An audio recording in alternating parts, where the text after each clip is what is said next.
It seems odd that they've done part of the job, they're not going to do the full job, so they're cutting money investment into the region. At the same time they're going to put money into doing a study into motorway junctions around Bristol, and they seem to be doing all of this without consulting the local councils. If they're going to invest, you need to be consistent. You also need to ask locally about what people do and what don't want. It doesn't make any sense at all what they're cutting the electrification and putting money into roads.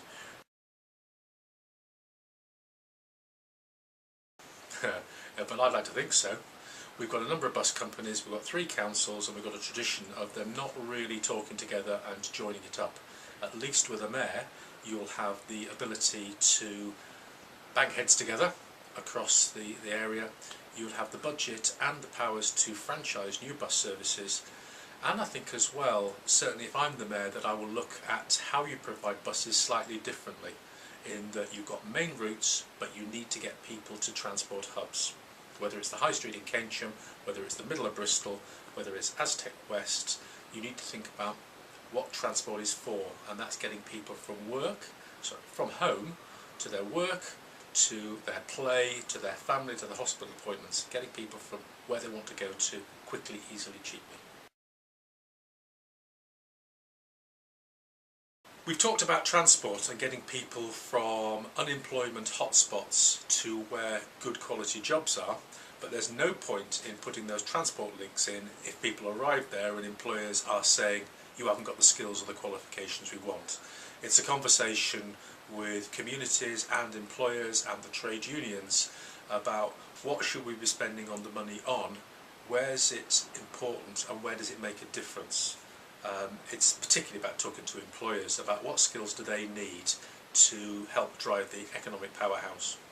There's money.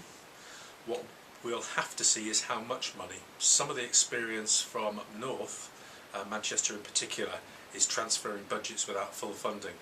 Part of the mayor's job will be to go back to Whitehall and say, if you're giving us a responsibility, we need the money to go with it in order to deliver.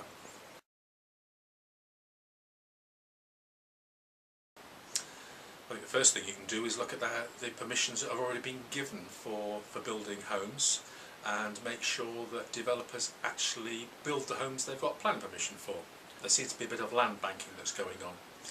One thing you can do is turn around to developers and say, if you've got permission, that'll be for 2 years, not for 5. You can't stick it in the bank and sell it on later. There's a lot of permissions in the pipeline. There's a lot of old industrial sites and potential sites within the towns and the cities that we can build on before we need to go to the green belt. So yeah, it's building what's already there. Is affordable housing a priority? It has to be. I know that there, for example, I've heard of a house in Easton that the rental on it is £1,600 a month, which seems absolutely amazing, absolutely incredible. And there are houses being built, but they're being built at a price that ordinary people can't afford. It makes no sense to having cities where families and young people can't afford to live. Building affordable houses and building them for rent, building them for mortgage, or building them for part rent, part buy. I know it's an old-fashioned view, but it's actually as a local authority, in this case a metro mayor, actually being a housing provider.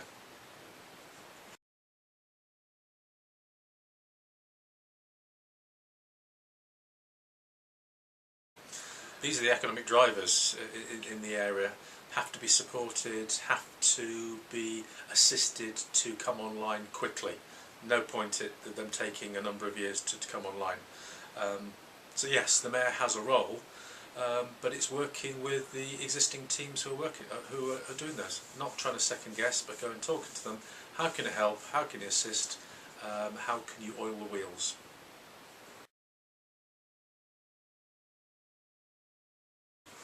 We're already attractive to inward investors. We've already got the creative industries, we've got the knowledge base with the universities, we've got the science park, we've got the manufacturing that comes with Airbus and the rest. But we need to make ourselves irresistible. And that is the mayor's responsibility for making the transport, making getting around easier, better, more efficient. It's the Mayor's responsibility with the adult education budget that we've got the skills that firms and industries want. But we also need to make sure we don't overheat and we don't become London and unaffordable. And the Mayor's responsibility with regard to social housing and make sure we've got affordable housing as well as social housing is a key. People want to come and live here as long as they can afford to live here. If people afford to live here, they'll invest here.